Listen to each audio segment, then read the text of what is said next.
Starbucks didn't invent coffee, but somehow they turned it into a global lifestyle. A drink that costs just a few cents to make is now sold for $5 or more every single day, and millions of people willingly pay for it. So how did Starbucks take something so simple and turn it into one of the most powerful brands in the world? Starbucks started in 1971 in Seattle. At the time, it wasn't a coffee shop. It was a small store that sold high-quality coffee beans and brewing equipment. There were no drinks, no seating, and no cafe experience. The focus was purely on the product. For years, the company operated this way. But everything changed when Howard Schultz joined Starbucks in the early 1980s. He saw something that the original founders didn't. He didn't just see coffee as a product, he saw it as an experience that could be built and scaled. In 1983, Howard Schultz traveled to Italy. What he experienced there completely changed his perspective. Coffee bars in Italy were not just places to grab a drink. They were part of daily life. People would stand, talk, relax, and enjoy the moment. There was a strong sense of community. Coffee wasn't rushed, it was social. Schultz realized that this model didn't exist in the United States. He believed there was an opportunity to bring that experience back home. Not just selling coffee, but creating a place where people would actually want to spend time. This idea became the foundation of Starbucks' future, what he later called the third place, a space that sits between home and work. At first, the idea wasn't fully accepted inside the company. The original founders wanted to stay focused on selling beans. But Schultz believed in the cafe concept so strongly that he eventually left to start his own coffee business. Later, he returned and took control of Starbucks. This is when everything changed. He began transforming Starbucks from a product-based company into an experience-based one. Stores were redesigned to feel welcoming. Seating areas were added. Music,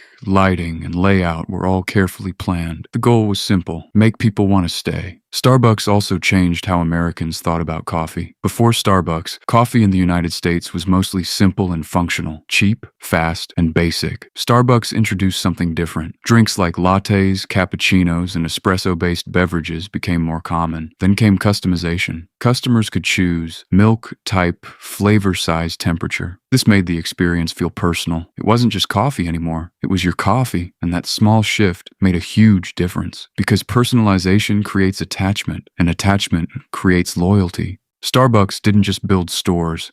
They built a brand that people connected with. The green logo became instantly recognizable. The cup itself became part of everyday life. Walking around with a Starbucks drink became normal. Even the simple act of writing your name on the cup added a personal touch. It made customers feel seen, and more importantly, it made the experience feel unique every time. Consistency was another key factor. No matter where you were, Starbucks felt familiar. The same layout, the same menu, the same overall experience. That level of consistency built trust, and trust is one of the most valuable things a brand can have. Once the model was proven, Starbucks focused on expansion, and they expanded aggressively. Locations appeared in major cities, suburbs, airports, and shopping centers. They made themselves highly accessible, but they didn't just open stores randomly. They often placed multiple locations close to each other. This created convenience. If one store was crowded, another was just a short walk away. They also adapted to changing habits. Drive-thrus were added.